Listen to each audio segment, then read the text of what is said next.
Hey guys, tonight we begin with a question that feels both modern and timeless. What exactly was junk food like for a medieval peasant?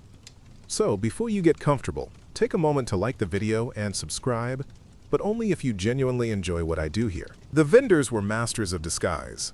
A heavy hand with pepper, garlic, and onions could mask the flavor of meat that was perhaps a day or two past its prime. It was a culinary gamble, a game of mystery meat roulette. Let's consider again that medieval peasant, standing in the market with a hot pie in their hand. That single fleeting moment of pleasure was a luxury. In a life of scarcity, any small indulgence becomes magnified. It's a useful perspective to hold on to. We live in an age of almost infinite choice, of overwhelming abundance when it comes to food. The idea of a simple meat pie being the highlight of your month is a powerful reminder of how much our daily experiences have changed. It connects us to a more fundamental human need, the search for small joys in a challenging world. The mystery meat aspect of medieval street food also speaks to a different relationship with food production. Today, we are obsessed with provenance, with knowing where our food comes from. In the 14th century, for the average person, such concerns were an unaffordable luxury. You ate what was available and what you could afford, and you hoped for the best. The risk of food poisoning was simply a part of life. It was a world without refrigeration, without food safety standards, a world built on a foundation of trust, or a lack thereof, in the person who cooked your meal. The sweetness of a honey-drizzled fritter is another sensory detail worth dwelling on. Before the age of cheap refined sugar, the human experience of sweetness was entirely different. It was a rare and precious taste, derived from fruit, beets, and, most prized of all, honey. To eat something purely sweet was a special occasion, a powerful sensory jolt. It wasn't the ubiquitous, everyday flavor it has become today.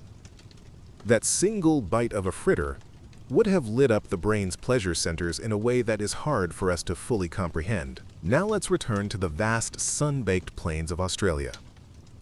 The emus, in their own way, were also just looking for food. Their migration was not an act of aggression. It was an act of survival. They were following ancient patterns, moving across the land in search of sustenance. The newly established wheat farms were an unexpected, irresistible buffet. From the emu's perspective, the farmers were the invaders, the ones who had changed the landscape. The war was simply a clash between two species competing for the same resources. The image of Major Meredith's grudging respect for the emus is a key part of the story's charm. He went in expecting to face a dumb animal, a simple target. He came away describing them as organized soldiers with a leader and a remarkable capacity for survival. It's a classic story of an underestimation of an opponent. It speaks to a universal human experience. The moment we realize that a problem, or a person, or even a bird, is far more complex than we initially assumed. It's a lesson in humility, delivered by a 6-foot-tall, flightless bird. The failure of the Lewis guns is also a fascinating technological story. A machine gun is a weapon designed for a specific type of warfare, static, trench warfare against massed infantry. It is completely unsuited for shooting at fast-moving, dispersed targets over rough terrain. The Emu War is a perfect, if comical, illustration of the principle that technology is only as good as its application. The most advanced tool in the world is useless if it's the wrong tool for the job. Let's think again about Heidi Lamar's escape from her first husband. It was not just a flight to freedom, it was an act of intellectual liberation. She was escaping a man who saw her as a possession, a trophy. In doing so, she reclaimed her own agency and set herself on the path that would lead to her invention. Her story is not just about the invention itself, but about the struggle for the freedom and independence of mind required to create it. She had to break free from one prison before she could unlock the potential of her own mind. The contrast between Heidi Lamar's public image and her private intellectual life is a powerful commentary on celebrity culture. The world demanded that she be one thing: beautiful. It had no space in its imagination for her to be anything else. Her story forces us to question our own assumptions about people, particularly public figures. It reminds us that the persona we see is often a carefully constructed facade, one that can conceal a rich, complex, and surprising inner world. It's a call to look beyond the surface. The role of George Antheil, the avant-garde composer, should not be overlooked. He was the catalyst, the missing piece that helped Heidi translate her brilliant idea into a workable concept. His expertise in synchronizing player pianos was the unlikely key. Their partnership is a testament to the power of creative conversation. Sometimes, the best way to solve a problem is to talk to someone from a completely different field, someone who can bring a fresh perspective and a new set of tools to the table. Innovation is often born from these unexpected collisions of ideas. Let's go back underground, to the London Tube, and consider the sheer psychological impact of its creation. For all of human history, the world beneath our feet was the realm of the dead, of darkness, of mystery. The Victorians, with their supreme self-confidence, decided to conquer it, to illuminate it with gaslight, and run scheduled trains through it. It was a profound reordering of their relationship with the natural world, a declaration that no realm was off-limits to human ingenuity. It was, in its own way, as bold as the decision to explore the stars. Alongside these pies, you might find pasties filled with vegetables or thick peppery stews ladled into a hollowed-out bread bowl. It's all about providing a quick, calorie-dense hit to a population that desperately needed the energy. The competition between the early underground companies, like the Metropolitan and the District Railways, was a driving force for innovation, but also a source of great frustration for passengers. It was a classic example of unregulated capitalism, with rival companies often refusing to cooperate, building separate stations right next to each other. The eventual consolidation under Charles Yerkes and the public ownership that followed were necessary steps to turn a collection of competing lines into a coherent, usable public service. It's a story about the tension between private enterprise and public good, the enduring legacy of the Underground's design language. The roundel, the Johnston typeface, the Beck map, is a lesson in the power of simplicity and clarity. In a complex, often overwhelming urban environment, these design elements provide a sense of order, familiarity, and reassurance. They are a visual anchor in the chaos of the city. Frank Pick's genius was to understand that the branding of a public service is not a frivolous extra. It is a fundamental part of its function. It builds trust and makes the system work better for everyone. As we drift further into a state of relaxation, let all these disparate stories, the peasant's pie, the soldier's war, the star's invention, the city's tunnels, begin to blur at the edges. See them not as separate events, but as points of light in the vast, dark expanse of the past. Each one a brief flicker of human activity, of striving, of living. They are all connected by the simple shared thread of the human experience. The details fade, but the emotional echoes remain. A moment of joy, a pang of frustration, a spark of insight, a sense of collective effort. The humor in the Emu War story is a gentle kind of humor. It's not laughing at the soldiers, but laughing with them at the sheer absurdity of the universe. It's the kind of laughter that comes from recognizing our own limitations, our own smallness in the face of a world that is far stranger and more unpredictable than we often admit. It's a healthy, humbling kind of humor, a recognition that for all our plans and technologies, some days, the emus are simply going to win. And that's okay. Hedy Lamar's story, in contrast, carries a touch of melancholy. It's a story of what if? What if her invention had been used during the war? What if her scientific talents had been nurtured instead of ignored? It's a reminder of the immense cost of prejudice, of the potential that is lost when we fail to see people for who they truly are. Her eventual recognition is heartening, but it can't erase the decades of frustration, the feeling of being a brilliant mind trapped behind a beautiful face. The story of the London Underground is one of relentless, forward-moving optimism. It is a story of problem-solving on a massive scale. Faced with an impossible problem, a city choking on itself, an entire generation of engineers, designers, and laborers worked together to create an equally massive solution. It is a profoundly hopeful story. It suggests that our biggest challenges are not insurmountable, that with vision, collaboration, and a willingness to do the hard work, we can build a better, more functional world. And now, as we draw deeper into the quiet of the night, allow yourself to feel the weight of this history, not as a burden, but as a comforting blanket. The world has been spinning for a very long time. Countless lives have been lived, countless stories have unfolded. Our own worries and triumphs are part of this vast, ongoing narrative. There is a certain peace to be found in that perspective. a sense of being part of something much larger than ourselves. Let that feeling of connection to the past be a gentle guide into a peaceful sleep. Reflecting once more on the medieval junk food, it's interesting to consider the social function it served. The cookshop or the pie vendor's stall was a social hub. It was a place to gather, to exchange gossip, to see and be seen. For a peasant visiting the town, it was a point of contact with a world larger than their own village. Buying a pie was not just a nutritional transaction, it was an act of participation in the vibrant, chaotic life of the urban center. It was a taste of a different kind of life. The sheer physicality of pre-industrial life is something we often forget. The peasant's need for a high-calorie, fatty meal was not an indulgence. It was a practical necessity. They were burning thousands of calories a day through manual labor.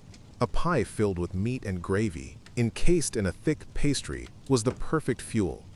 Our concept of junk food is tied to a sedentary lifestyle. For them, it was survival food, a quick and efficient way to power the human machine for another day of hard work. Let's revisit the Second Emu War. The government's decision to send the army back in, just days after the first humiliating withdrawal, speaks volumes about political pride. They couldn't accept defeat at the hands of a bird.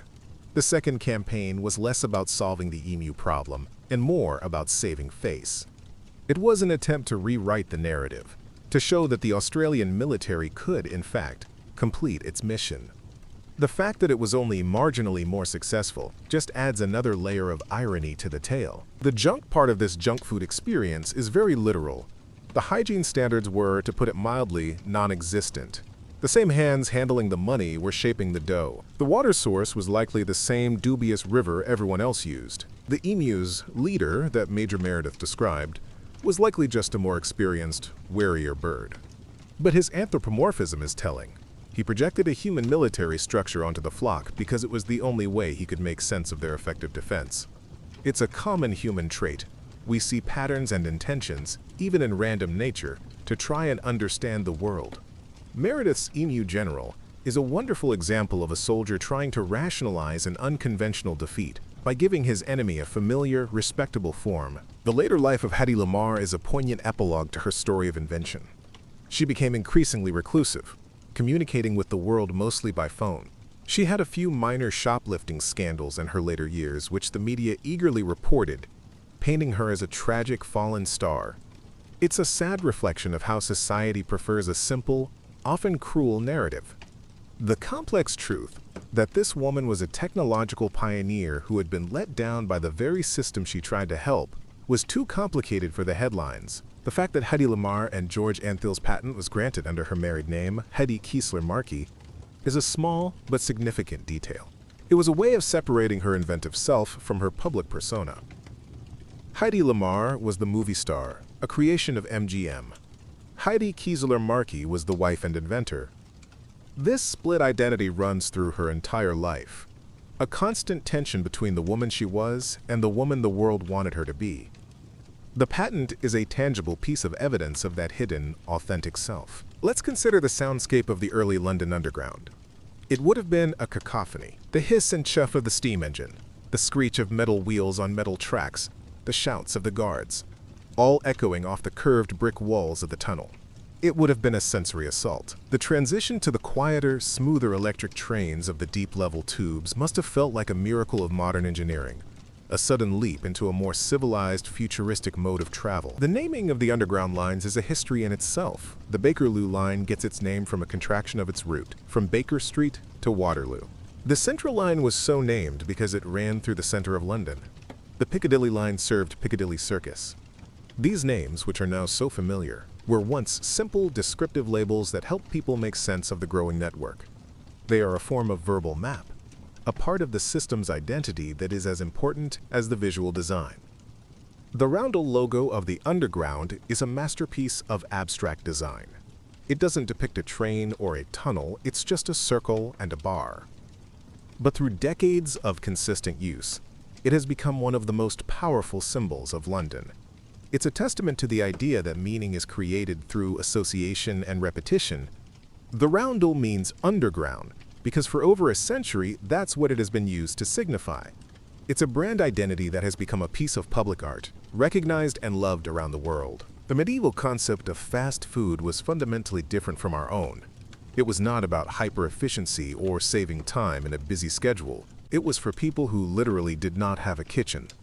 In a city, many poor people lived in single rooms with no hearth or cooking facilities. For them, the cookshop was not a convenience. It was a necessity. It was the only way to get a hot meal.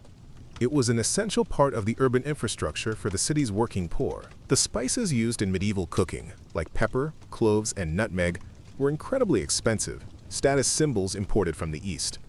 However, a pie vendor might use more common, locally grown flavorings like garlic, mustard, and onions to achieve a similar effect, masking the taste of less than fresh ingredients. It was a form of culinary alchemy, using strong flavors to transform cheap or old food into something palatable and desirable. The art of the medieval cook was often the art of clever disguise. The aftermath of the Emu War had a lasting effect on Australian conservation policy. While the initial response was to cull the birds, the event also sparked a conversation about how to coexist with native wildlife. The ultimate solution, better fencing, was an acknowledgement that humans needed to adapt their practices, rather than simply trying to eliminate the perceived problem.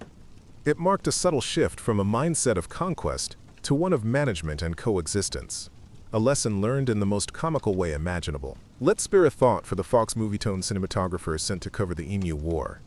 He went out expecting to film a display of military prowess, a quick and easy victory.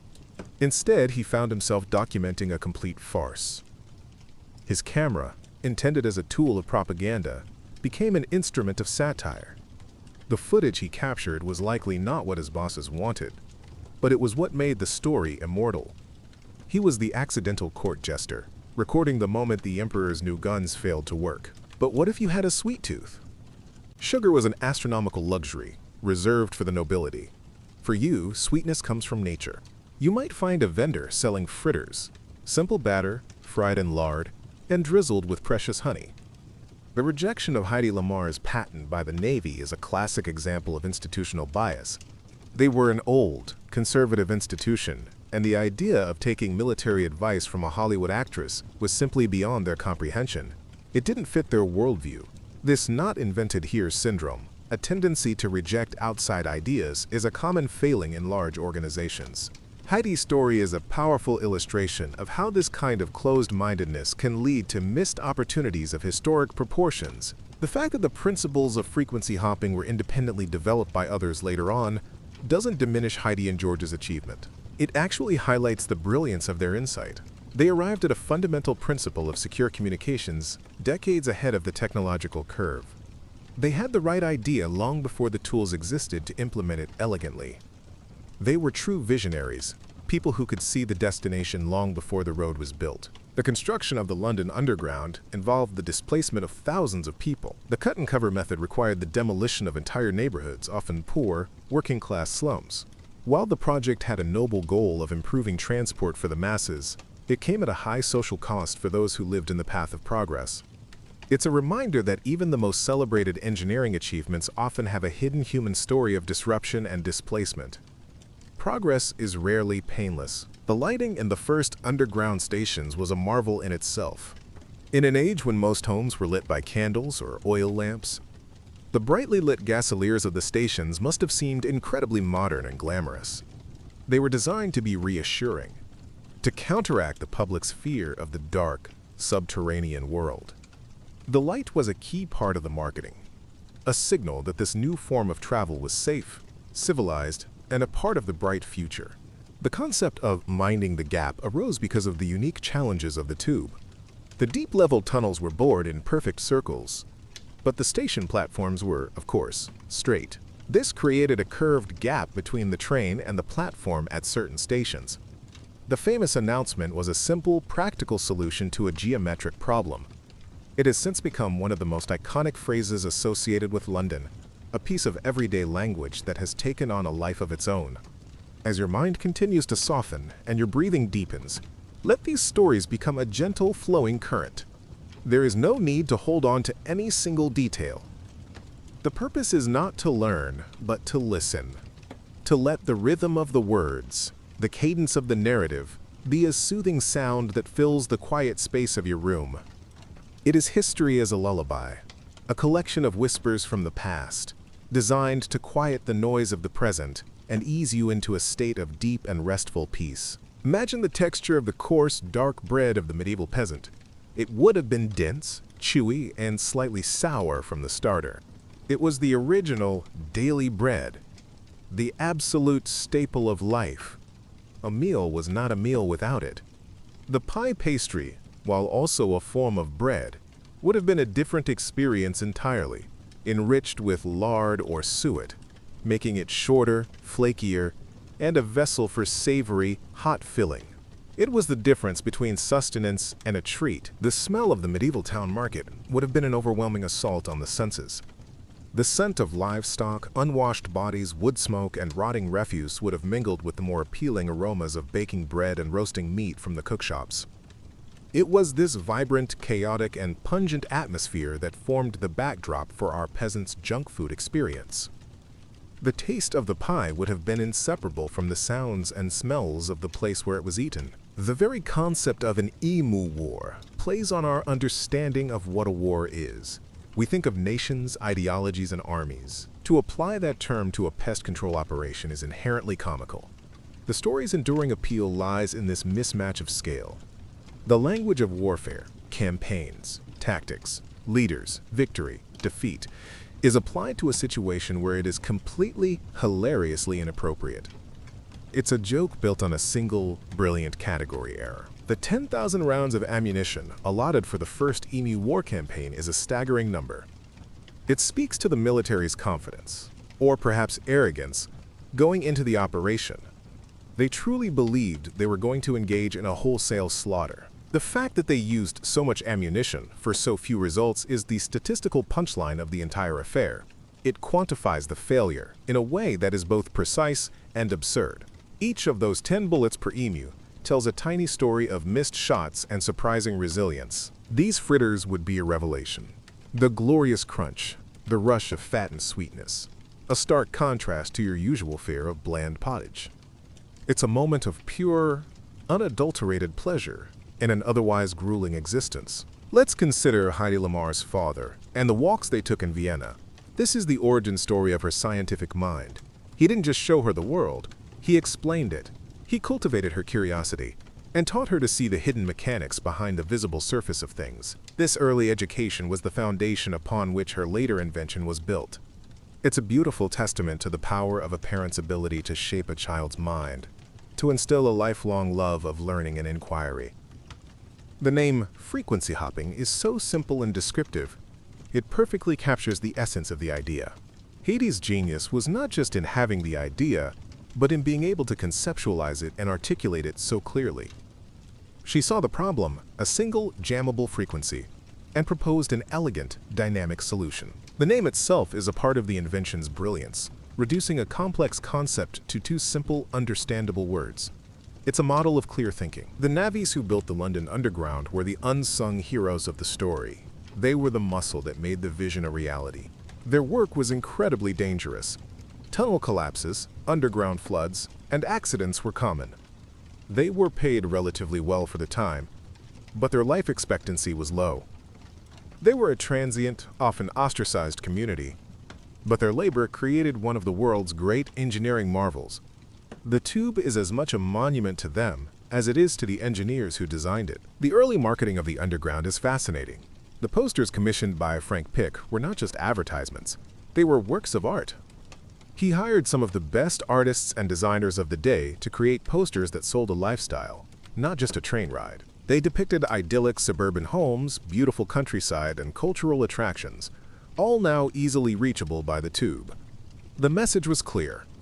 The underground is your key to a better, richer life. The enduring popularity of the London Underground map speaks to a deep human desire for order. The real world is messy, chaotic, and complicated. Beck's map provides a comforting illusion of simplicity. It takes the sprawling, confusing reality of London and organizes it into a neat, color-coded system. Its beauty lies in its clarity. It's a tool that empowers people, giving them the confidence to navigate a complex environment. It's not just a map, it's a key to the city. The medieval worldview was one where the lines between the natural and the supernatural were blurred. A sudden illness after eating a pie might not be blamed on poor hygiene, but on a curse or a sign of divine displeasure. The world was full of unseen forces, and everyday events were often interpreted through a spiritual or magical lens. This adds another layer of risk to the street food experience, not just a physical gamble, but a potential spiritual one as well. The financial risk for the medieval peasant buying a pie was significant. A single coin could represent a substantial portion of their disposable income, if they had any at all. It was a calculated indulgence. The decision to spend that coin on a fleeting pleasure, rather than saving it for a future necessity, speaks to the human need for immediate gratification, for a small reward to make the present hardship more bearable. It's a choice that transcends time. The aftermath of the Emu War provides a lesson in Australian pragmatism. When the grand military solution failed, they didn't despair. They shrugged, had a bit of a laugh at themselves, and then found a more practical, down-to-earth solution. This no-worries attitude, the ability to find humor in failure, and then simply get on with the job, is a core part of the Australian national character. The Emu War is perhaps the ultimate expression of that spirit. The mobility of the emus was their greatest defense. They were perfectly adapted to their environment, able to cover vast distances with incredible speed and efficiency. The army's trucks and machine guns, products of a modern industrial society, were clumsy and ineffective in this landscape. It was a clash of two different kinds of mobility, the organic, fluid movement of the animal versus the rigid, mechanical movement of the machine. In that environment, the animal had the upper hand. Heidi Lamar's decision to present her patent to the Navy rather than trying to profit from it speaks to her motivations. She was driven by patriotism and a genuine desire to help the Allied cause. She saw a problem and believed she had a solution that could save lives. Her invention was an act of service. The Navy's rejection was not just a dismissal of her idea, it was a rejection of her contribution, a denial of her desire to serve in a meaningful way beyond her celebrity. You might also find small tarts filled with preserved fruit, or perhaps wharton pears baked slowly until they were soft and sweet. These were simple, rustic treats, but to you, they were the height of indulgence. There's a certain poetry in the fact that Hetty's invention, designed for the secret communications of war, ultimately became the foundation for the open, global communications of the internet age. A technology born of conflict was repurposed for connection. It's a hopeful trajectory, a reminder that the tools we create can often transcend the intentions of their creators and be used for purposes that are more positive and unifying than originally imagined. The sheer scale of the cut and cover excavation is hard to comprehend. Imagine digging a trench 30 feet deep and 50 feet wide down the length of a major city street, all with hand tools and steam-powered cranes. The amount of earth that had to be moved, the number of existing pipes and sewers that had to be rerouted. It was a project of pharaonic proportions, undertaken in the heart of a living city. It's a testament to the boundless ambition of the Victorians. The deep-level tubes created a new kind of geography in London. The city was no longer just a horizontal plane. It now had a vertical dimension. You could travel from east to west, but you could also travel up and down, from the surface world to the deep-level platforms and back again. The escalators that were installed to connect these levels were a marvel in themselves, moving staircases that carried people between these different worlds. The London Underground has its own unique ecosystem. Scientists have discovered a species of mosquito, Culex molestus, that is adapted to live exclusively in the warm, subterranean environment of the tube. It has evolved differently from its surface-dwelling cousins and cannot interbreed with them. The tube is not just a human environment. It is a habitat, a place where life has found a way to adapt and thrive in the most unlikely of circumstances. Now, let your awareness settle on the sensation of your own breathing. Feel the gentle rise and fall of your chest, a quiet, steady rhythm that has been with you your entire life. Just as the stories we've heard have their own rhythms, the frantic chaos of the market, the slow grind of construction, the steady beat of a marching army, so too does your body have its own natural pace. Allow your mind to sync with this gentle rhythm, letting each breath draw you deeper into a state of calm. The medieval peasant's life was dictated by the seasons. Winter was a time of scarcity and cold, summer a time of intense labor. The market day or festival was a break in this relentless cycle, a moment of communal celebration. The junk food they ate was part of this celebration. a taste of abundance in a life that was mostly defined by its lack. It was food that was tied to a specific time and place, making it all the more special. The lack of sanitation in medieval cities is a stark reminder of the comforts of our modern world. Without a centralized sewer system or an understanding of germ theory, disease was a constant threat. A simple cut could be fatal, and a bout of food poisoning was a serious medical event. This constant low-level risk was the background radiation of everyday life. The enjoyment of a street food pie was always tinged with this undercurrent of danger. The Great Emu War has become a popular meme in the internet age, a symbol of delightful historical absurdity. It's a story that feels perfectly suited to our modern sense of irony. Its rediscovery and popularity online show how history is constantly being reinterpreted and given new meaning by new generations. A forgotten military blunder in 1930s, Australia can find a new life as a source of shared laughter for a global online community. The term asymmetrical warfare is often used to describe conflicts between a conventional army and a non-state actor, like a guerrilla force. The Emu War is perhaps the most asymmetrical conflict of all time. The emus had no strategy, no ideology, no intention of fighting. They won simply by being themselves, by behaving in a way that the military's doctrine could not account for. Their victory was accidental, a byproduct of their nature, which makes it all the more profound. The story of Heidi Lamar's belated recognition is a hopeful one. It shows that while history may be slow, it often bends towards justice. The work of historians, archivists, and enthusiasts can bring forgotten stories to light and give credit where it is due. It took 50 years, but her contribution was eventually written back into the historical record. It's a reminder that it's never too late to acknowledge the truth and to celebrate the achievements of those who were overlooked in their own time. The real thrill of this food, the thing that makes it truly junk, is the risk. Every bite is a roll of the dice. Will this pie be the most delicious thing you've eaten all year? Or will it send you on the medieval equivalent of the life went horribly wrong train? The inspiration for frequency hopping coming from player pianos is a beautiful detail. It shows that the seeds of great ideas can be found anywhere. A technology designed for entertainment, for creating music, held the key to a major breakthrough in military communications. It's a powerful argument for the value of a broad education, of exposing oneself to art, music, and science. You never know which seemingly unrelated piece of knowledge will be the one that sparks the next great idea. The financial model of the early London Underground was incredibly risky. These were private companies, raising huge sums of money from investors to fund a project that had never been tried before. The potential for catastrophic failure was immense. The men who backed these projects were gamblers on a grand scale, betting fortunes on the belief that they could conquer the London clay and that the public would embrace their subterranean railway.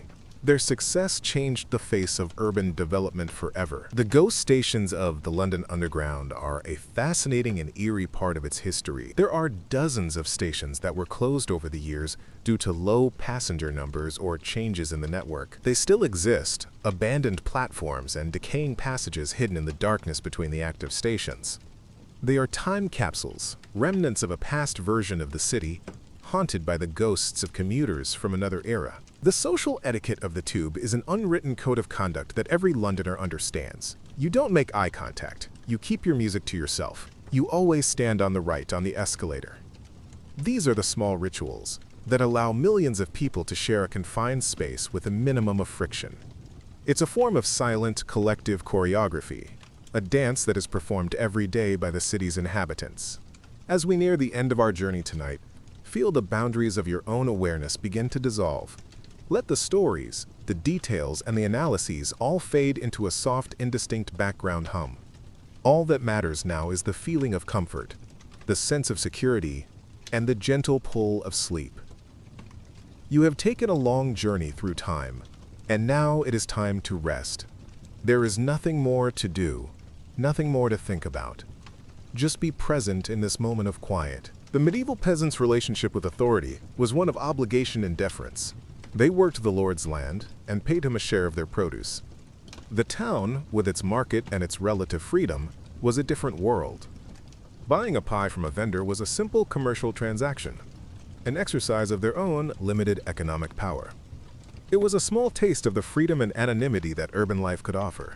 a brief escape from the rigid hierarchy of the feudal countryside. The modern fast food experience is often a solitary one, eaten in a car or alone at a table.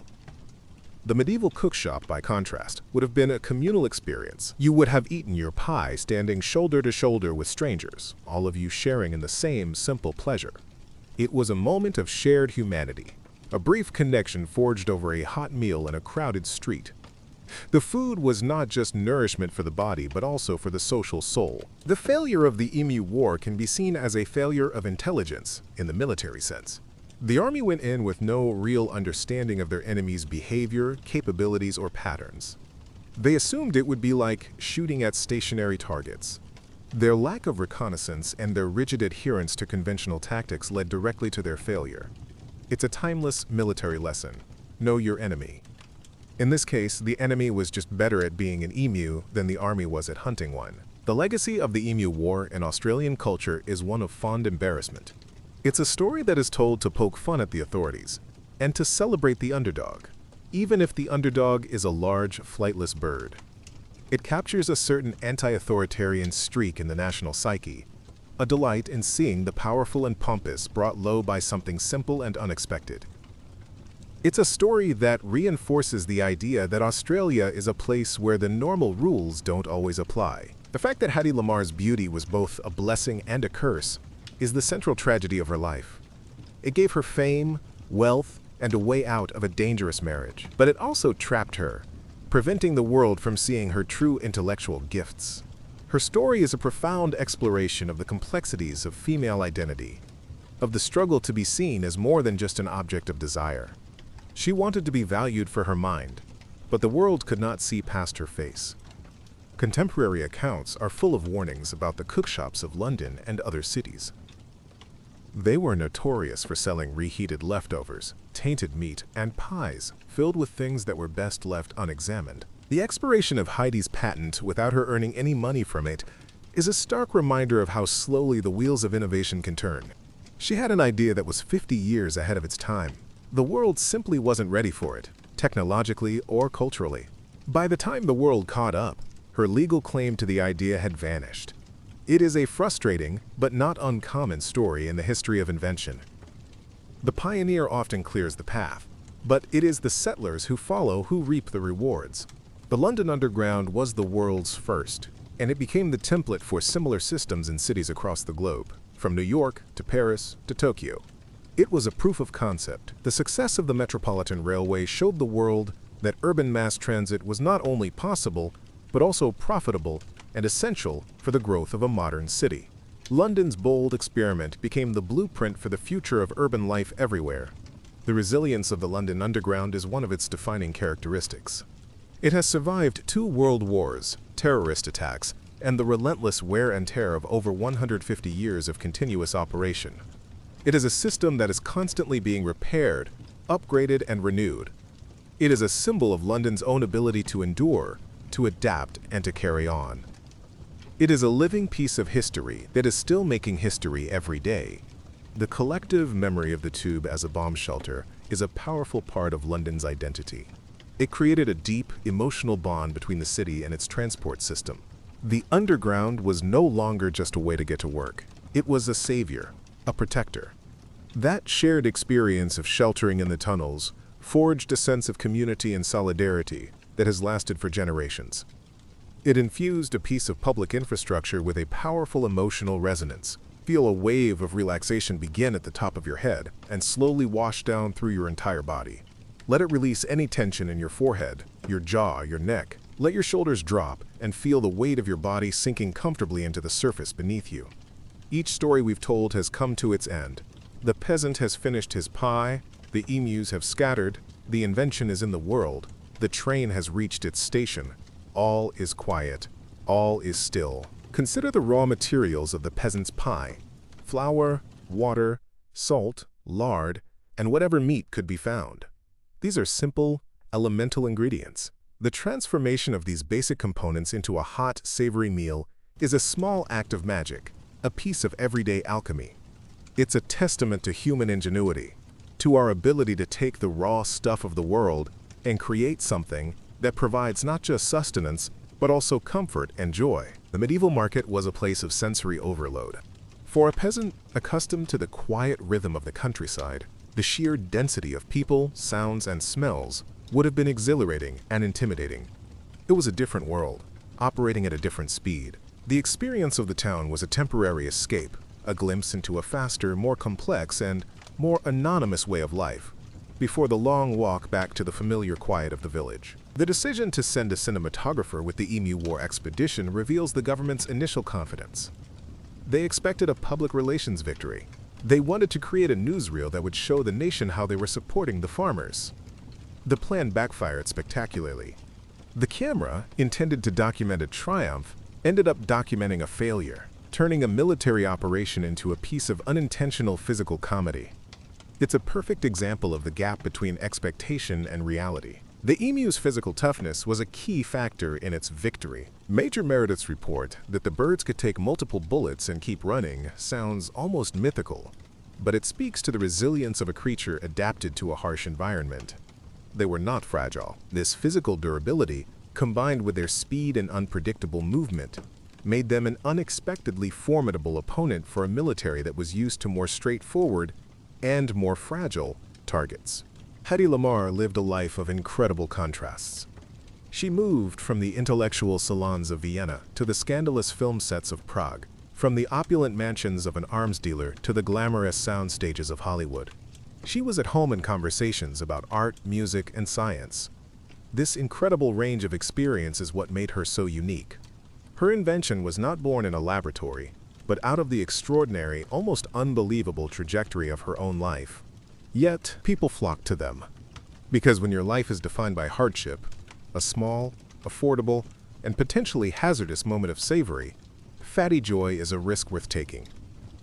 It's a break from the drudgery. The U.S. Navy's dismissal of Hedy's invention as too cumbersome is ironic, given the complexity of their own military hardware. It was likely an easy excuse to dismiss an idea from an unlikely source. It highlights a common institutional inertia. It's often easier to say no to a new idea than to do the hard work of exploring its potential. The what-if of her story is a powerful reminder of the importance of open-mindedness and of judging an idea on its merits, not on the perceived status of its creator. The creation of the London Underground required a new type of professional, the civil engineer. Men like John Fowler and Benjamin Baker, who designed the first lines, were pioneers in a new field. They had to solve unprecedented problems in geology, ventilation, and structural engineering. They were inventing the rules as they went along. The underground is a monument to their skill and ingenuity, a testament to the power of applied science to reshape the world. The claustrophobia of the early deep-level tubes was a real concern. The first carriages had no windows, as it was thought that passengers would be disturbed by the sight of the tunnel walls rushing past. They were nicknamed padded cells for their upholstered walls and lack of outlook. It took time for the public to become comfortable with the idea of traveling so deep underground.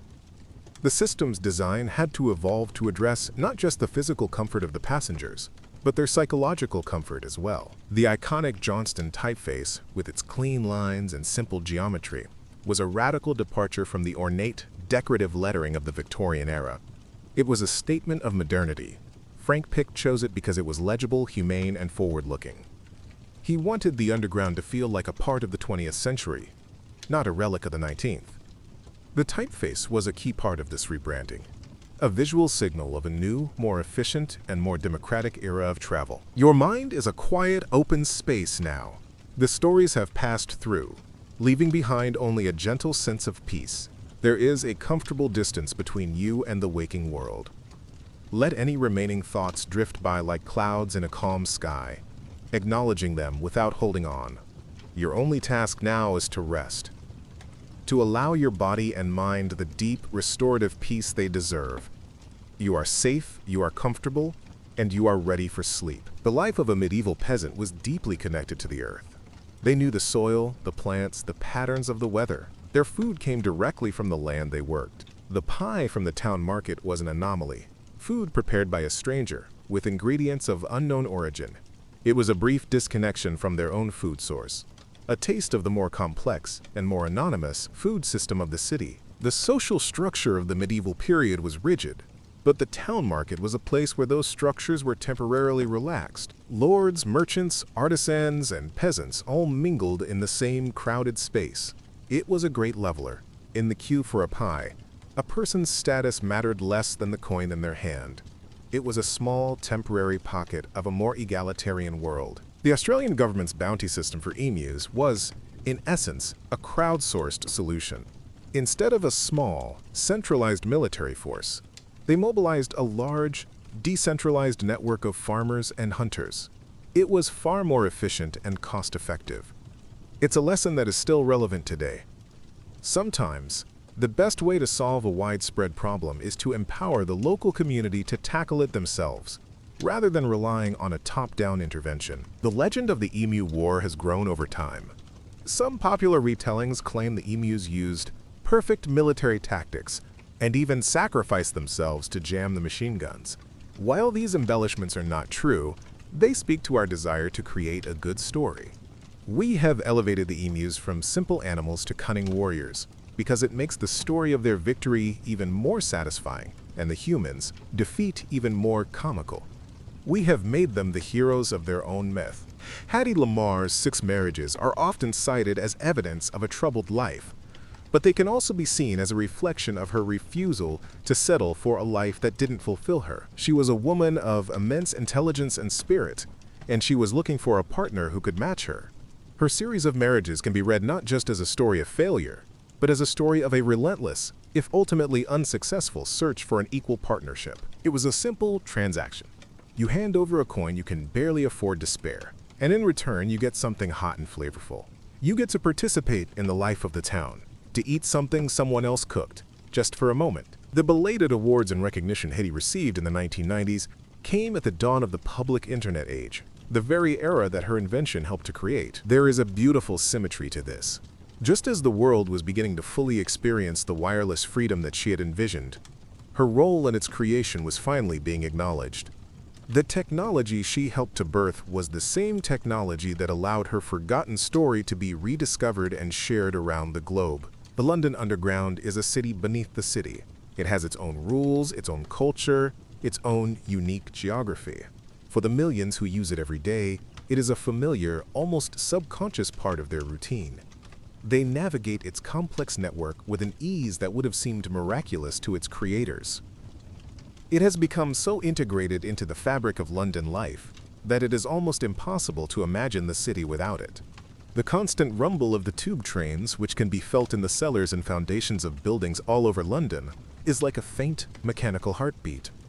It's a reminder of the city's ceaseless activity, the constant flow of people that is its lifeblood. It's a sound that is so ubiquitous that it often goes unnoticed, but it is the background rhythm of the city, a steady, pulsing reminder of the hidden world of motion just below the surface. The art and posters of the London Underground have created a romanticized vision of the city and its surroundings. They present a clean, bright, and cheerful world, a stark contrast to the often crowded reality of the commute.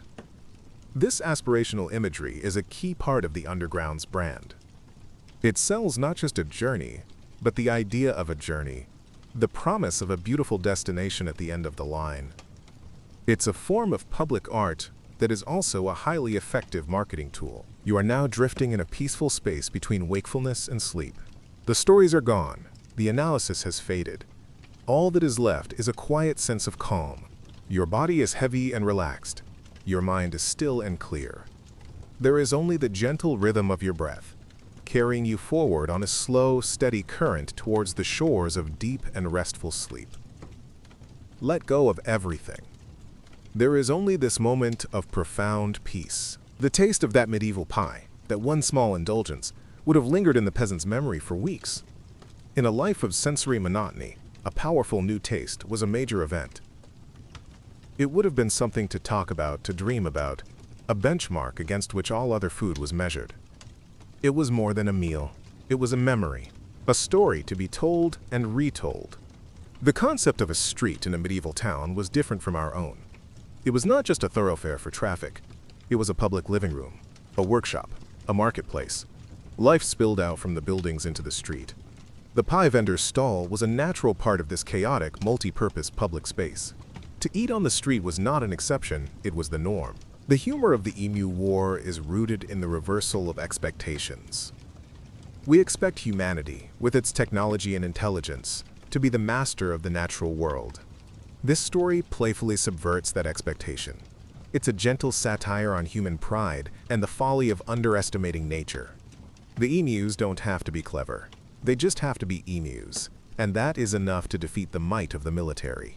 The final, pragmatic solution of fences in the Emu War saga is the least dramatic but most important part of the story. It represents a victory for boring, practical infrastructure over exciting failed military adventures. It's a quiet testament to the idea that the most effective solutions are often the least glamorous ones. A well-built fence, in the end, was more powerful than a machine gun. Hedy Lamarr's story is a powerful counter-narrative to the lone genius myth of invention. Her breakthrough came through collaboration, through a conversation with someone from a completely different field. It highlights the social nature of creativity. Ideas are not born in a vacuum. They are sparked, refined, and brought to life through dialogue and the sharing of diverse perspectives. And let me know in the comments where you're tuning in from. It's always fascinating to see how far these stories travel. Now, dim the lights, maybe turn on a fan, and get settled. Let's ease into tonight's journey together. So, medieval junk food wasn't about convenience in the modern sense. It was about a rare and precious moment of flavor, warmth, and escapism. A greasy, delicious, and slightly dangerous departure from the bland reality of everyday life. The delayed recognition of Hedy Lamarr's contribution is a story that has resonated deeply in the modern era, particularly with women in science and technology. She has become a posthumous icon, a patron saint of the brilliant woman whose contributions have been overlooked or misattributed. Her story is a source of both frustration and inspiration, a call to actively seek out and celebrate the hidden figures of scientific history. The London Underground is a system of flows, not just of people, but of air. The piston effect of the trains pushing air through the tunnels creates the famous rush of wind that precedes a train's arrival. This constant circulation of air is a vital part of the system's ventilation. It is an unseen but essential piece of the engineering, a breath that keeps the subterranean world alive. The distinct upholstery patterns, or moquettes, used on the seats of tube trains are a beloved part of the Underground's design identity. Each line has its own unique, often vibrant pattern. These designs are not just decorative, they are incredibly hard-wearing, designed to withstand the wear and tear of millions of passengers. They are a small, but carefully considered, detail in the overall passenger experience, a touch of color and character in the daily commute.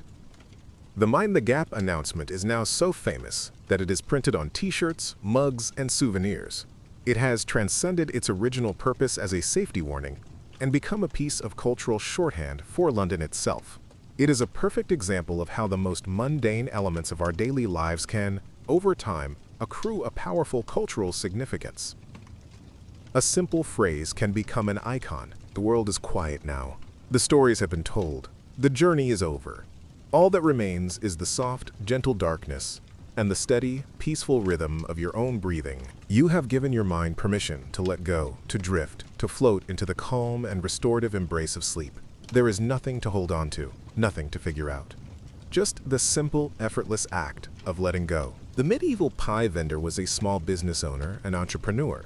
They had to source ingredients, manage their costs, and attract customers in a competitive market.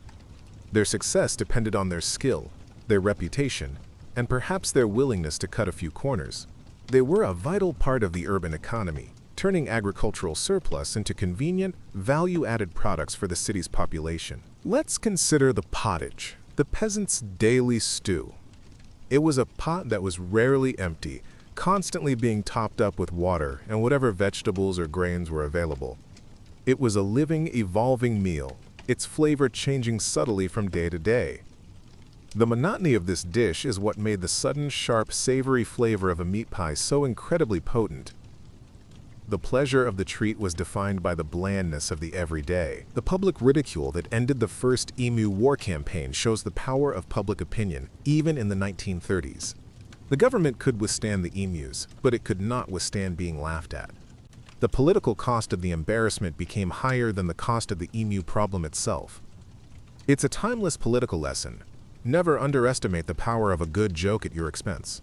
There is a certain beauty in the emus. Effortless victory. They didn't win through strength or cunning, but through an innate grace and an adaptation to their environment that the human soldiers could not match. It's a story that celebrates the quiet, unassuming power of nature. It reminds us that there is a wisdom in the natural world that our technology and ambition cannot always overcome.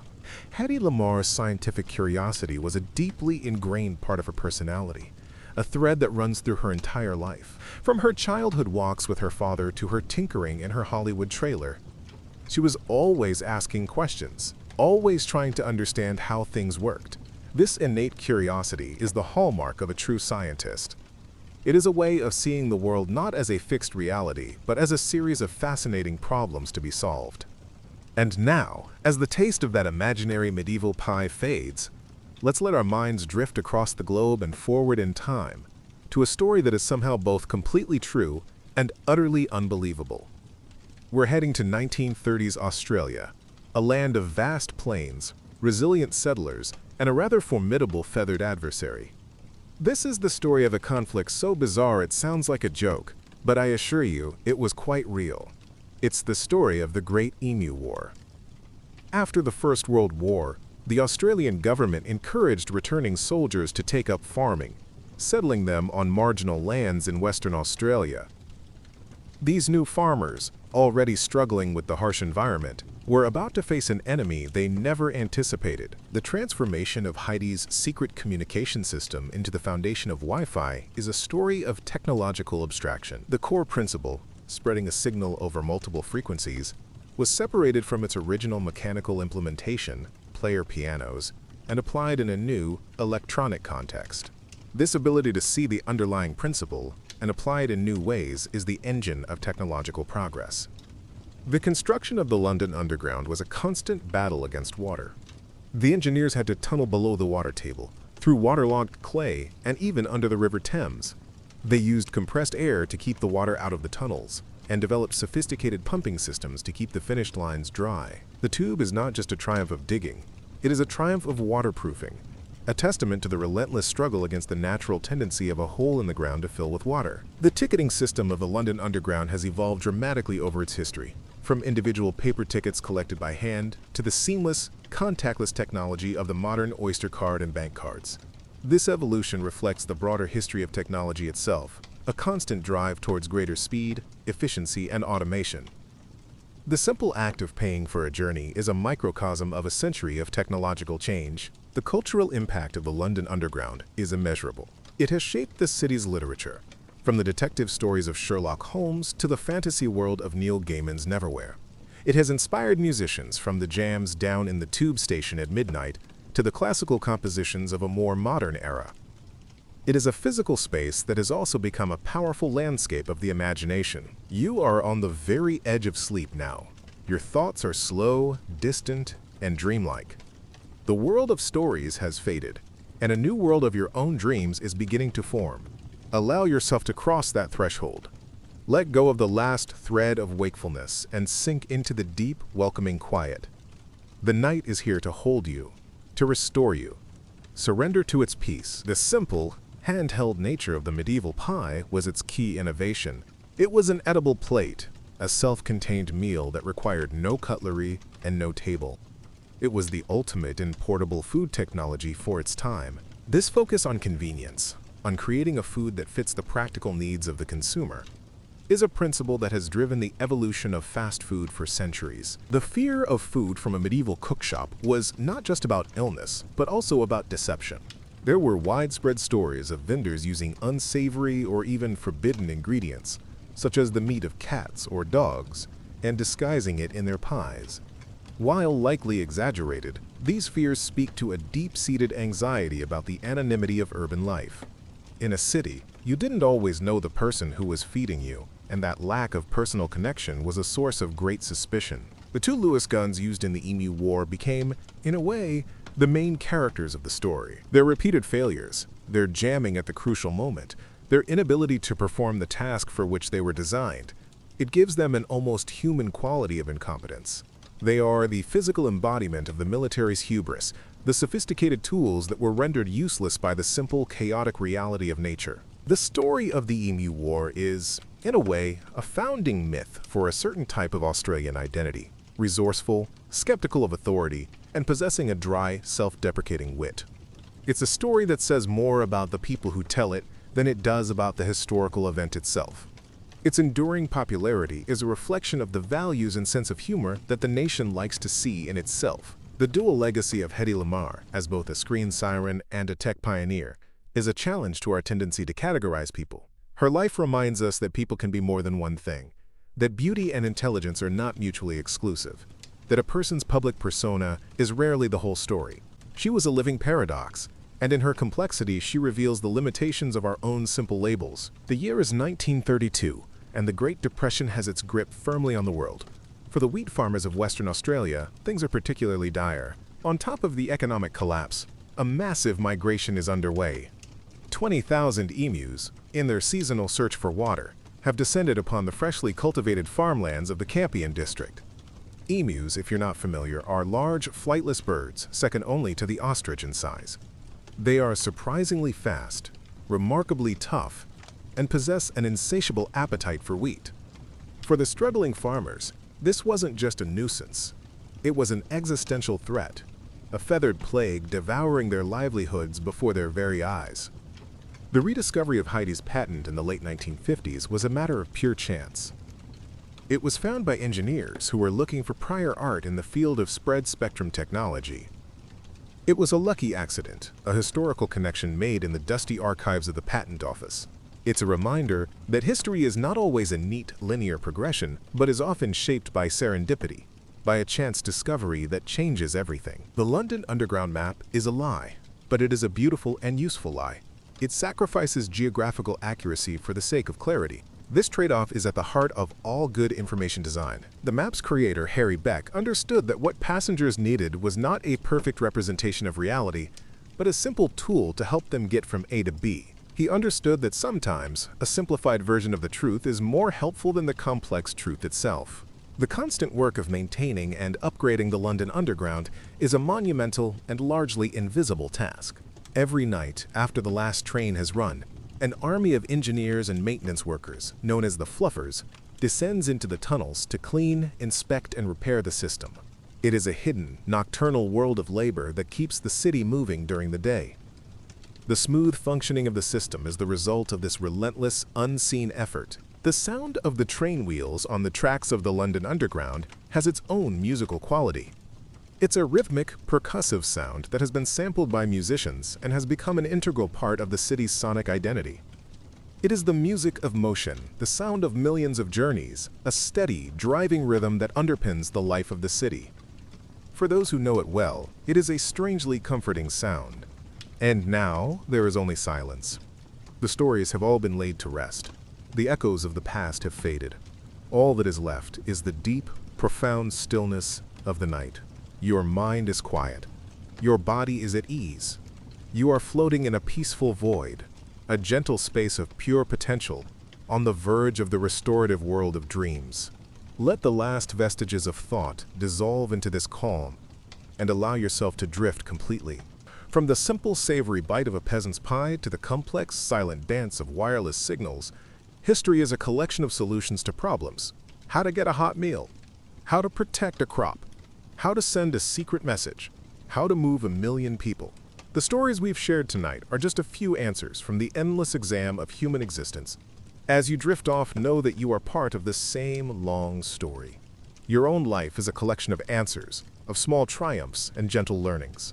And for tonight, the answer to the problem of a long day is simple: a deep, peaceful, and well-earned rest.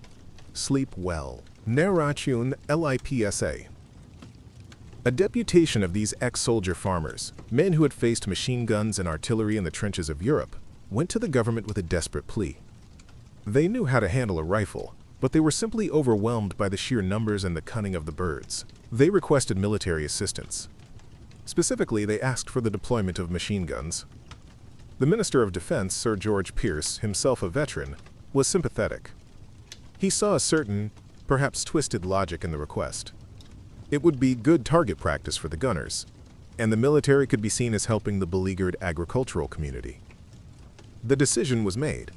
The Royal Australian Artillery would go to war with emus, and so a small but heavily armed military expedition was assembled.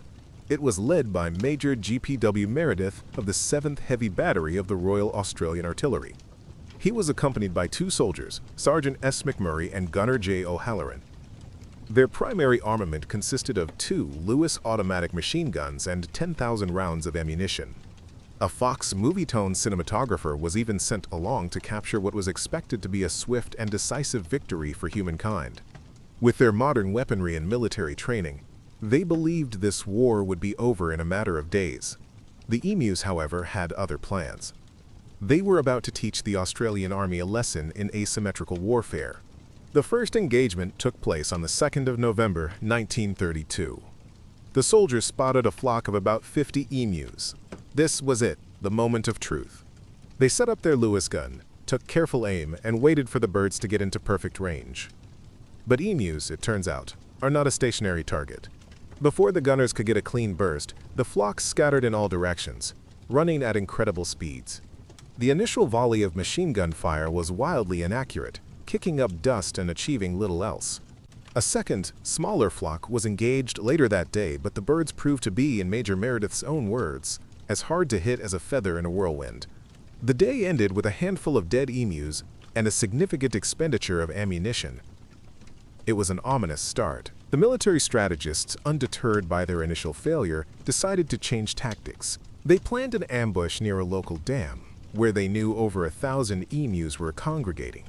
This time, they would be ready. They concealed themselves and the Lewis gun, preparing to mow down the enemy as they came to drink. It was a solid plan, a classic military ambush. But just as they opened fire, the Lewis gun jammed after only a dozen rounds. Before the gunner could clear the stoppage, the entire flock had vanished into the bush, leaving behind a scene of chaos and profound military embarrassment. The cinematographer, who had been hoping for dramatic footage of a massacre, instead captured a scene of pure, unadulterated farce. The soldiers quickly learned that the emus were far more sophisticated adversaries than they had anticipated. Major Meredith noted with a sense of grudging respect that the emus seemed to have a system. Each pack seems to have its own leader, he reported. A big, black-plumed bird which stands fully 6 feet high and keeps watch while his mates carry out their work of destruction and warns them of our approach. It was as if they were facing an organized army, one that used scouts and guerrilla tactics. The emus would split into small, unpredictable groups, making them impossible to target effectively with a weapon designed for suppressing large formations of human soldiers. The war was not going to plan. The most comical and perhaps most humiliating moment of the campaign came when the soldiers attempted to mount one of the Lewis guns onto a truck. The idea was to create a mobile firing platform, to chase the emus down on their own terms. The resulting chase was a disaster. The truck bounced so violently over the rough terrain that the gunner couldn't aim at all. The emus, running at speeds up to 30 miles per hour, easily outmaneuvered the vehicle. At one point, an emu even ran into the side of the truck and became entangled in the steering gear, causing the driver to swerve and crash through a farmer's fence. Not a single bird was hit during this particular fiasco. After nearly a week of this war, the results were grim for the military. Despite firing thousands of rounds of ammunition, the official body count was laughably low. Reports vary, but it's estimated that somewhere between 50 and 200 emus had been killed. Major Meredith himself admitted that his unit had been outgeneraled by the birds. His report was a litany of excuses and grudging admiration for his foe. He noted that the emus' feathers were so thick they were like a primitive form of armor, and that even when hit, the birds would often just keep running. He famously commented, "If we had a military division with the bullet-carrying capacity of these birds, it would face any army in the world." First, let's set the scene. Imagine you are a peasant in, say, 14th century England. Your life is a cycle of back-breaking labor dictated by the sun and the seasons. Your world is small, and so is your menu. Back in the cities, the press was having a field day. The story of soldiers with machine guns being outsmarted by a flock of large birds was just too good to pass up. Newspapers ran headlines that mocked the military's efforts.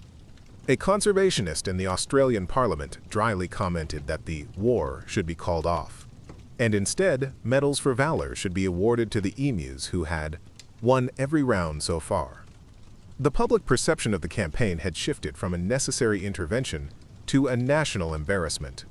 The government, facing widespread ridicule, decided to cut its losses. On November 8th, less than a week after it began, the First Emu War was over.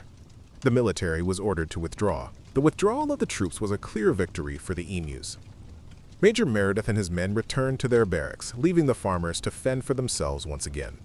The birds, seemingly unfazed by the recent conflict, continued to feast on the wheat crops. The farmers were furious, and the problem remained unsolved. The government had thrown the might of the Australian army at a flock of birds, and the birds had, for all intents and purposes, won. It was a humbling moment, a stark reminder that military technology is not always the answer, especially when nature itself is the opponent. The farmers, however, were persistent. The emu problem didn't magically disappear with the army's retreat. The birds continued their campaign of agricultural destruction, and the farmers renewed their pleas for help. So, in a move that defies all logic, the government authorized a second attempt.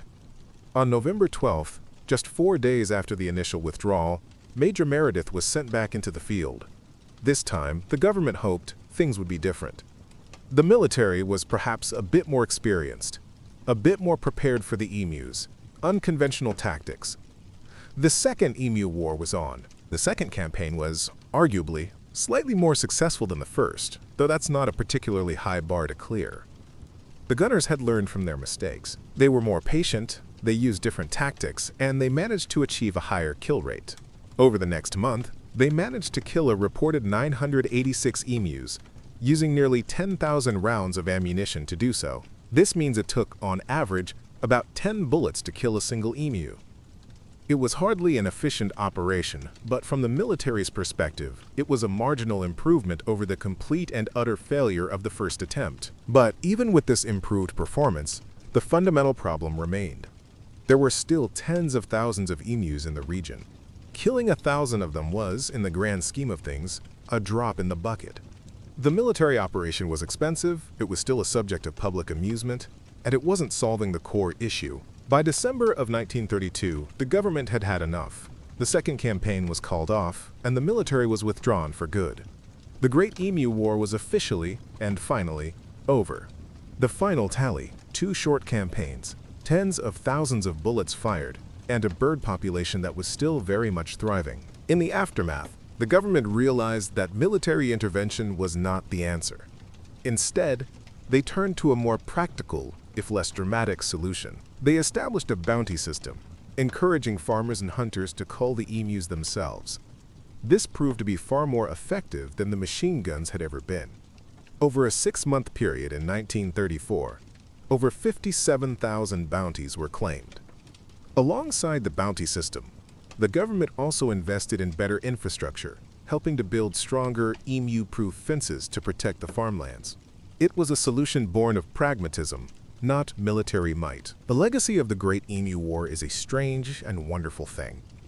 It has become a cherished piece of Australian folklore, a story told with a mixture of national pride and self-deprecating humor. It's a testament to the country's unique history and its often unconventional relationship with its own wildlife. It serves as a perfect, almost comically absurd example of humanity's occasional arrogance in the face of nature.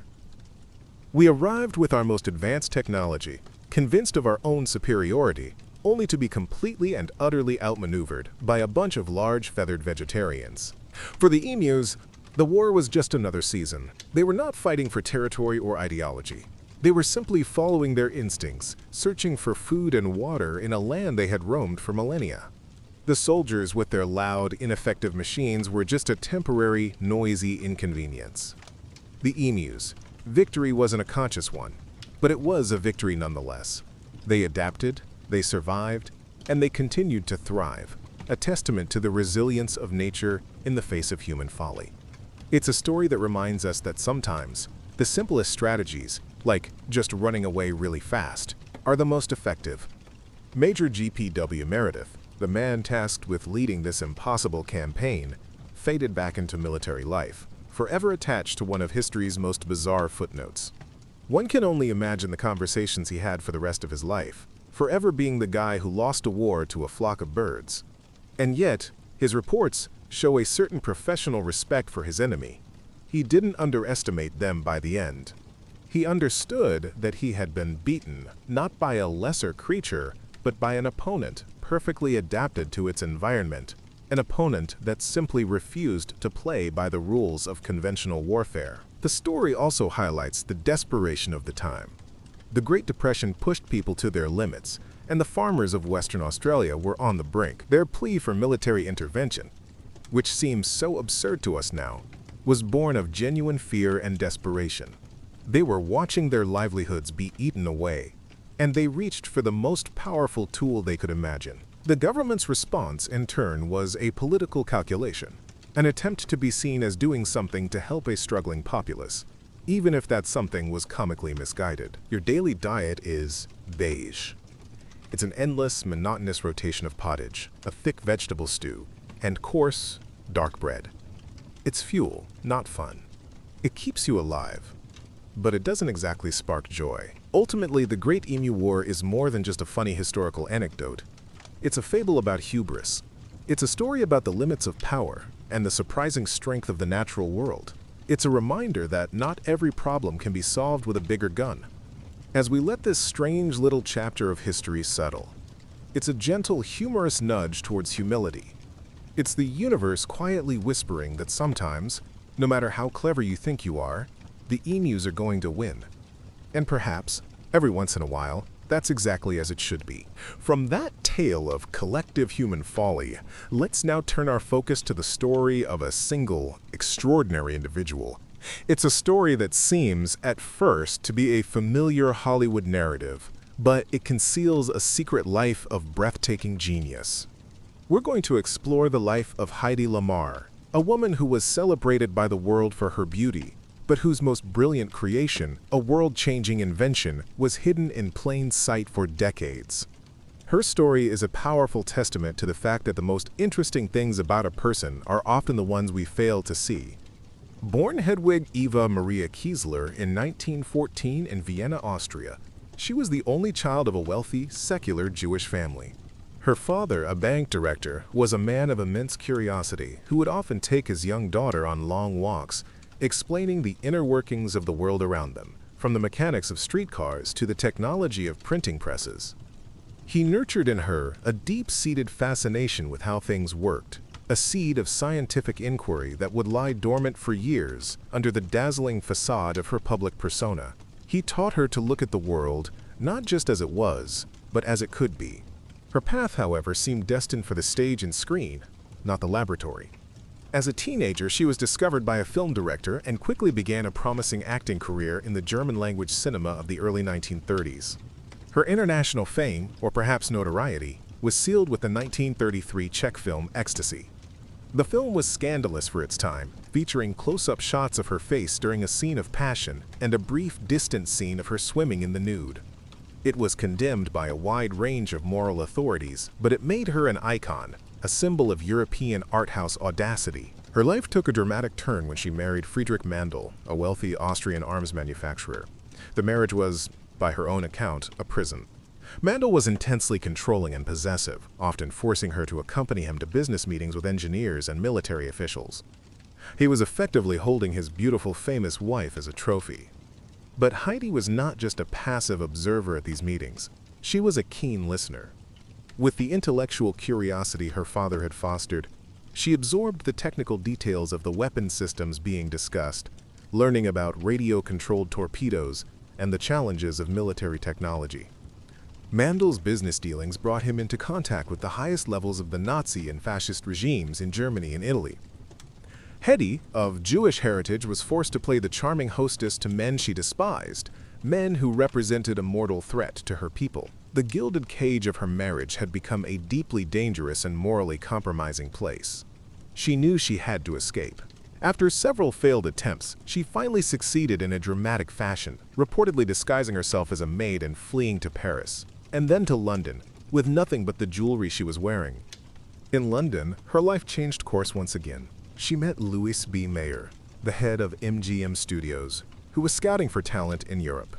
He was captivated by her beauty and offered her a Hollywood contract. He convinced her to change her name from Hedwig Kiesler to Heidi Lamar, a name chosen to evoke a sense of exotic glamour. She arrived in Hollywood in the late 1930s and was immediately typecast.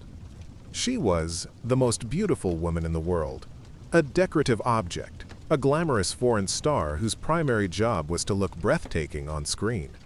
Her intellectual life was completely ignored. Behind the scenes, however, Heidi Lamar's mind was constantly at work. In between takes on film sets, she would retreat to her trailer not to rest, but to tinker. She had a full inventor's setup, a drafting table and tools, where she would work on her ideas. She came up with concepts for a new type of traffic stoplight and a tablet that would dissolve in water to create a carbonated drink. These were minor curiosities, but they were evidence of a mind that was constantly seeking to solve problems, to improve, to invent. She was a scientist trapped in the body of a movie star. As World War II escalated in Europe, Heidi was desperate to contribute to the Allied war effort. She felt a profound sense of duty, shaped by her experiences in Austria and her escape from the influence of the Nazis. She knew her celebrity status was a platform, but she wanted to offer something more tangible than just selling war bonds.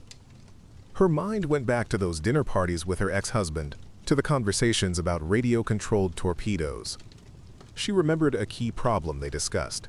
Enemy ships could easily jam the single radio frequency used to guide the torpedo, sending it off course. The solution, she believed, lay in making the guidance signal impossible to track. But how? The breakthrough idea came from an unexpected place.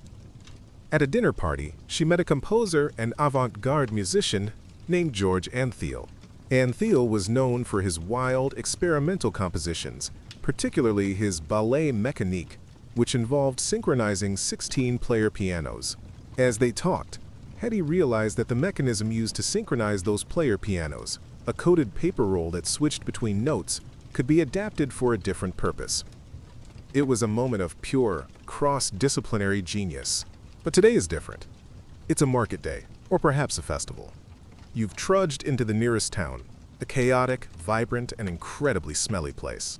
And it's here, amidst the noise and crowds, that you'll find it. Fast food. Her idea was this. What if you could use a similar system, like a miniaturized player piano roll, to rapidly and randomly switch the radio frequency of a torpedo's guidance system? If both the transmitter on the ship and the receiver in the torpedo were synchronized to hop between frequencies in a predetermined, random pattern, the enemy would never be able to find the signal and jam it. It would be like trying to catch a ghost. She had conceived of a secure, unjammable communication system. She called it frequency hopping.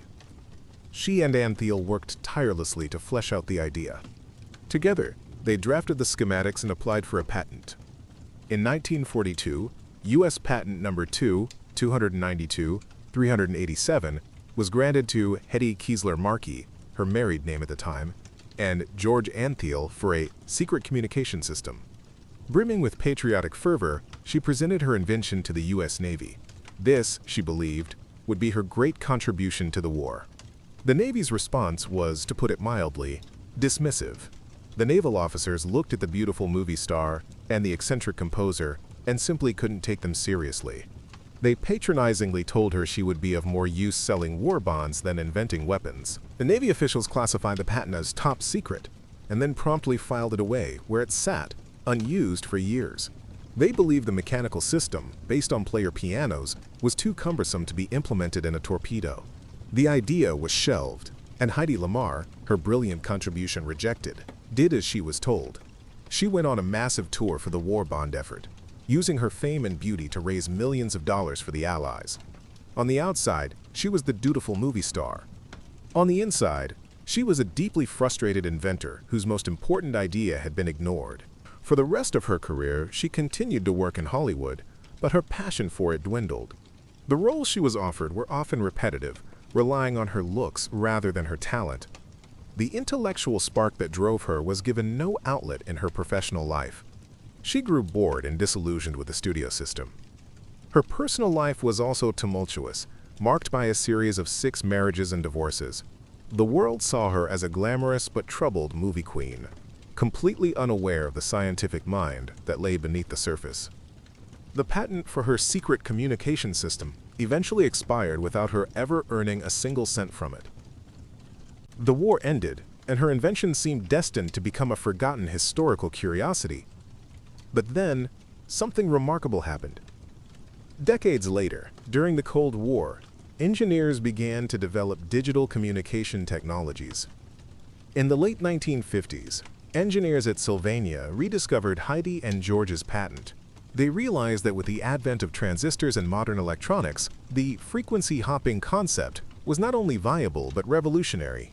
They began to implement it in secure military communication systems. The technology Heidi had co-invented, once dismissed as impractical, was finally put to use by the U.S. military during the Cuban Missile Crisis in 1962, used to secure communications between ships in the naval blockade. It was the beginning of a technological revolution. The core principle of spread-spectrum technology, which is what frequency hopping is a form of, proved to be incredibly versatile. It was robust, secure, and efficient. The ghost of Heidi's idea, born from a conversation about player pianos, had finally found its time. As the digital age dawned, the applications of spread-spectrum technology exploded. It became the foundational principle behind a vast array of modern wireless technologies. Every time you connect to a Wi-Fi network, use a Bluetooth device, or get a location fix from a GPS satellite, you are using a direct descendant of the technology that Hedy Lamarr co-invented in her trailer Between Takes. Her idea, born of wartime necessity and creative insight, is now woven into the very fabric of our hyper-connected world. It is, quite literally, all around us. For decades, Heidi received no recognition for her contribution. She lived a quiet, increasingly reclusive life. Her Hollywood fame long faded. The world had moved on, and her secret life as an inventor remained a secret. It wasn't until the 1990s, as the story of her patent began to circulate among tech enthusiasts and historians, that the world started to catch on. People were astonished to learn that the glamorous movie star of the 1940s was also a pioneer of wireless communication. In 1997, she and George Antheil were finally honored with the Electronic Frontier Foundation's Pioneer Award. Heidi, then in her 80s and living in seclusion in Florida, was reportedly delighted but also characteristically wry about the belated recognition. When told about the award, her response was simply, "Well, it's about time." It was a moment of long overdue vindication for a woman whose intellect had been so thoroughly and consistently underestimated by the world. Hedy Lamarr passed away in 2000 at the age of 86. In her will, she requested that her ashes be scattered in the Vienna woods of her native Austria, bringing her story full circle. Her legacy is a dual one. To the world of cinema, she remains an icon of Hollywood's golden age, a symbol of unparalleled beauty and glamour. But her more profound and perhaps more important legacy is that of the inventor. She is a reminder that genius can be found in the most unexpected places, and that we should never judge a book or a person by their cover. Now, when I say fast food, don't picture a drive-through. Picture a stall, a wooden counter, a simmering cauldron, and a vendor hawking their wares with a practiced shout. This is food for people on the move, people without their own kitchens. Her story is ultimately a bittersweet one. It's a story of incredible talent, both artistic and scientific, but also a story of frustration and missed opportunities. One can only wonder what other inventions her brilliant mind might have produced if she had been encouraged and supported, if she had been seen as a scientist instead of just a pretty face. Her life is a powerful cautionary tale about the cost of prejudice and the ways in which we limit people by forcing them into narrow, predefined boxes. She was, in every sense of the word, ahead of her time. From the singular story of a hidden genius, our final journey tonight takes us deep underground, into the heart of a bustling metropolis. We're going to explore the history of a place that is both a triumph of engineering and a cultural icon. It is the story of the London Underground, a revolutionary system that transformed a city and became a symbol of resilience, design, and the relentless human drive to overcome obstacles. We'll trace its origins from a desperate, almost mad idea into the sprawling, vital network it is today. To understand why the London Underground was necessary, you have to picture London in the mid-19th century. It was the largest, richest, and most crowded city in the world, a sprawling, chaotic metropolis choking on its own success. The streets were in a state of perpetual gridlock. Thousands of horse-drawn omnibuses, carts, and carriages clogged the narrow, ancient roads, creating what was known as the Great Congestion. A journey of a few miles could take hours, and the air was thick with coal smoke and the smell of horse manure. The city was grinding to a halt. The problem was particularly acute for the thousands of clerks and workers who were now living in the burgeoning suburbs and needed to commute into the city center for work. The existing railway lines terminated at the edges of the city, leaving passengers to navigate the final, most congested part of their journey on foot or by omnibus. London desperately needed a new way to move its people. It needed a solution that was fast, efficient, and, most importantly, didn't add to the chaos on the streets. The idea of an underground railway had been floated before, but it was largely dismissed as fanciful, dangerous, or downright insane. People were terrified of the prospect of traveling in dark, smoky tunnels beneath the ground. They worried about buildings collapsing, tunnels flooding, and the foul subterranean air. It was seen as an affront to both God and common sense. But one man, a visionary solicitor and social reformer named Charles Peasant, championed the idea with relentless passion. He saw it not just as a transportation solution, but as a way to improve the lives of the working class. Pearson's vision was for a railway that would run beneath the streets, connecting the mainline train stations and allowing workers to live in healthier, more affordable suburbs, while still being able to commute to their jobs. He campaigned tirelessly for decades, facing constant ridicule and opposition. The press mocked his sewer railway and his tubular transit, but he was persistent, and eventually his arguments, combined with the undeniable crisis on the streets, began to win people over. In 1854, the North Metropolitan Railway Company was formed to build the world's first underground line. The construction method they chose was brutal but effective. It was called cut and cover. Essentially, they would dig a massive trench down the middle of an existing street, build a brick-lined tunnel at the bottom, and then cover it back over. The process was monumentally disruptive. Entire streets were closed for months, even years. The noise was deafening, the dust was suffocating, and the chaos was immense. It was like performing open-heart surgery on the city without anesthesia. The work was carried out by thousands of laborers, known as navvies. These were tough, itinerant workers who were the backbone of Britain's Industrial Revolution. They worked in perilous conditions, digging by hand with picks and shovels, shifting tons of earth day after day. They navigated a treacherous underground world of gas mains, water pipes, and overflowing sewers. The work was slow, dangerous, and incredibly expensive. But inch by painstaking inch, the tunnel began to take shape. One of the biggest challenges was the smoke. The first underground trains were steam locomotives, which burned coal and produced immense quantities of smoke and steam. To deal with this, the tunnels were designed with occasional open-air sections to allow for ventilation, and the locomotives were fitted with special condensers to try and capture some of the steam. Still, the atmosphere in the tunnels was notoriously sulfurous and unpleasant. Early passengers would emerge from the stations blinking in the daylight, their faces lightly dusted with soot. Despite all the challenges and the public skepticism, on January 10, 1863, the Metropolitan Railway opened to the public. It ran for just under 4 miles from Paddington to Farringdon Street. On its first day, over 38,000 people, driven by a mixture of necessity and sheer curiosity, descended into the gaslit subterranean world. It was an immediate and overwhelming success. The public loved it. The trains were faster and more reliable than any other form of transport in the city.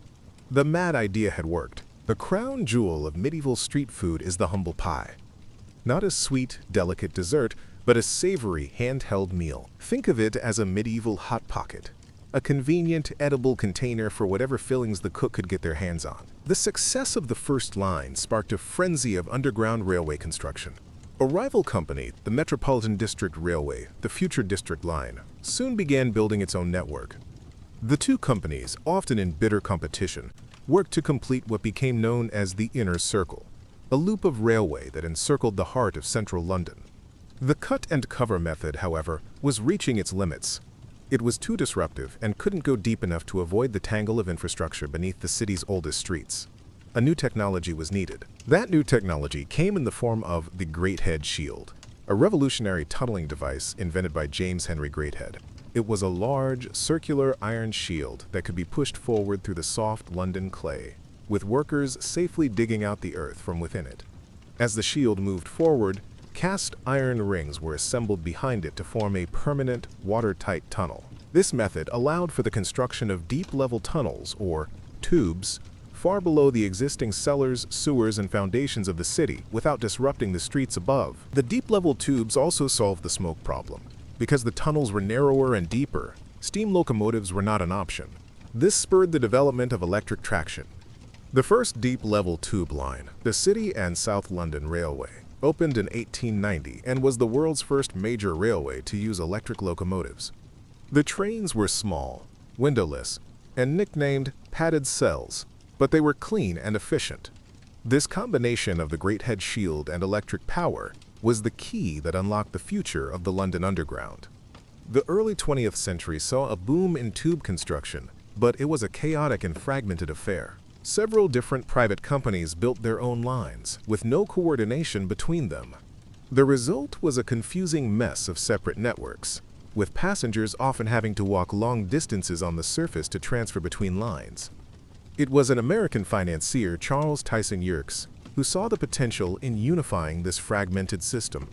Between 1900 and 1902, he bought up most of the competing companies and formed the Underground Electric Railways Company of London, UERL. Yerkes's consolidation was a crucial step, but the man who truly forged the Underground's identity was Frank Pick. Pick was a brilliant administrator and a design visionary who joined the UERL in 1906. He believed that the Underground should be more than just a transportation system. It should be a model of modern design and civic pride. He understood that good design could make the system easier to use, more pleasant for passengers, and create a powerful, unified brand. He embarked on a mission to visually unify the entire network. Under Pick's direction, the Underground developed one of the most successful and enduring corporate identities in history.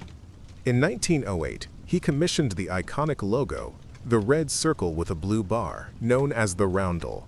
It was simple, bold, and instantly recognizable. He also hired the calligrapher Edward Johnston to create a unique, clean, and sans serif typeface for all the signage and publicity. The Johnston typeface, introduced in 1916, is still in use today, a masterpiece of clear and humane communication. Perhaps the most significant piece of this design puzzle was the map. Early underground maps were geographically accurate, showing the winding paths of the lines overlaid on a regular street map. They were confusing and difficult to read. In 1931, an engineering draftsman named Harry Beck, who had been laid off from the Underground, submitted a radical new design in his spare time. His map was a diagram, not a geographical representation. He straightened the lines, spaced the stations evenly, and used a 45-degree angle for all the diagonals. He based it on the principles of an electrical schematic. Initially, Frank Pick and the publicity department were skeptical. They thought Beck's abstract, distorted map would confuse passengers. But after a small trial run proved wildly popular, they embraced it. The Beck map, first published in 1933, was a triumph of information design. It was clear, elegant, and incredibly easy to use. It transformed the public's mental image of London, making the sprawling city seem manageable and interconnected. It became an instant design classic and has been imitated by transit systems all over the world. The Underground's role in the life of London was cemented during the Second World War. As the Blitz rained bombs down on the city, the deep-level tube stations were transformed into impromptu air raid shelters. Night after night, hundreds of thousands of Londoners would descend into the stations, carrying blankets and flasks of tea to sleep on the platforms. The stations became vast, subterranean dormitories, symbols of the city's resilience and community spirit in the face of attack. The spirit of the Blitz was born, in many ways, on the platforms of the London Underground. In the post-war era, the Underground continued to expand, with new lines like the Victoria Line and the Jubilee Line extension being added to the network. It became the essential lifeblood of the modern city, a sprawling, complex system that moves millions of people every day. It's a place of incredible diversity, where people from all walks of life share a space, a journey, a moment in time. It is both a deeply personal and a profoundly public space, a stage for countless tiny human dramas every single day. These pies were a godsend. They were hot, they were relatively cheap, and you could eat one while walking through the muddy streets. The pastry, often tough and called a coffin, was primarily there to hold the filling together. The system is not without its flaws. It can be crowded, hot, and prone to delays. But it has an undeniable character. The iconic announcements to "mind the gap," the rush of wind as a train approaches, the distinct smell of the tunnels. These are sensory experiences that are deeply ingrained in the identity of London. The tube, as it is affectionately known, is more than just transport. It's a part of the city's soul. It has appeared in countless films, books, and songs, a shorthand for the experience of life in London. From a madman's dream mocked in the press to a world-renowned icon of design and engineering, the story of the London Underground is a story of vision, perseverance, and adaptation. It's a testament to the idea that with enough ingenuity and determination, we can solve even the most intractable problems. It's a reminder that sometimes the most revolutionary ideas are the ones that are initially dismissed as impossible. It is the hidden circulatory system of a great city, a quiet, rumbling giant that keeps London moving, breathing, and alive. And so, as our final story of the night comes to a close, we can feel the gentle rumble of that subterranean train fading into the distance. We've journeyed from the simple, greasy pleasure of a medieval pie to the absurd plains of the Emu War. We've uncovered the secret genius of a Hollywood star and delved deep into the tunnels that form the heart of a city. Each story, a small pocket of time, a collection of human experiences both grand and humble, that have shaped the world in ways we rarely consider. Now, there is nothing left to do but let these stories go. Let them drift and mingle with your own thoughts, becoming part of the gentle, quiet landscape of your mind as it prepares for rest. History, in the end, isn't just about dates and battles. It's about people. It's about the peasant seeking a moment of joy, the soldier facing a ridiculous foe, the inventor fighting to be heard, and the navvy digging a new world beneath the streets. It's a vast, interconnected web of human striving, folly, and brilliance. And tonight, we've simply untangled a few of its threads. Let the quiet rhythm of these past lives be a soothing presence, a reminder of the endless stream of stories that came before us. As we let these tales settle, let's return our focus back to the story of the Great Emu War for a moment and consider the perspective of the farmers. It's easy to laugh at the absurdity of the situation, but for these men, many of whom were veterans of the Great War, this was a serious crisis. They had been promised a new life, a piece of land to call their own, as a reward for their service. Instead, they found themselves on marginal, difficult land, struggling against drought and economic depression. The emus were not just a nuisance. They were the final straw, a living symbol of a promise that had soured. The government's decision to send in the military can be seen not just as a practical error, but as a kind of political theater. They needed to be seen as taking the farmers' plight seriously. Deploying machine guns was a dramatic, highly visible gesture. It was a statement that said, "We hear you, and we are bringing the full power of the state to bear on your problem." The failure of that gesture is what makes the story so compelling. It's a classic case of using a sledgehammer to crack a nut, only to find that the nut is much faster and smarter than you anticipated. Let's also think about the media's role in the Emu War. The presence of the Fox Movietone cinematographer was key. The plan was to capture propaganda footage, the might of the Australian military protecting the hard-working farmer. The reality, of course, was far more comical. The footage of jammed guns and fleeing birds turned what could have been a minor, forgotten military operation into a public spectacle. It was the media coverage that amplified the failure and created the public ridicule that ultimately forced the government's hand. It's an early example of how a news camera can completely change the narrative of an event. The eventual solution to the emu problem, bounties and fences, is also telling. It represents a shift from a top-down, centralized military solution to a distributed, community-based one. The government acknowledged that the people on the ground, the farmers and local hunters, were better equipped to handle the issue than soldiers from the city. It's a lesson in local knowledge and adaptation. The most effective solutions are often the ones that are tailored to the specific environment and implemented by the people who understand it best, a far cry from the brute force approach of the Lewis guns. Now let's drift back to Heidi Lamar and consider the environment of wartime Hollywood. While she was struggling to get the Navy to take her invention seriously, she was also part of the Hollywood Canteen, a club for servicemen staffed by stars. She would dance with soldiers, sign autographs, and offer a touch of glamour to men on their way to war. There is a profound irony in this image. A woman with a revolutionary military invention in her mind, being asked to simply be a beautiful distraction for the war effort. Her two worlds, the intellectual and the performative, were running in parallel, never allowed to intersect. The partnership between Heidi Lamar and George Antheil is itself a fascinating story of unlikely collaboration. He was an avant-garde composer, a provocateur in the world of music. She was a movie star. They were brought together by a shared intellectual curiosity and a desire to contribute to the war. Their invention was a true synthesis of their different worlds. Her knowledge of military technology and his experience with synchronizing complex mechanical instruments.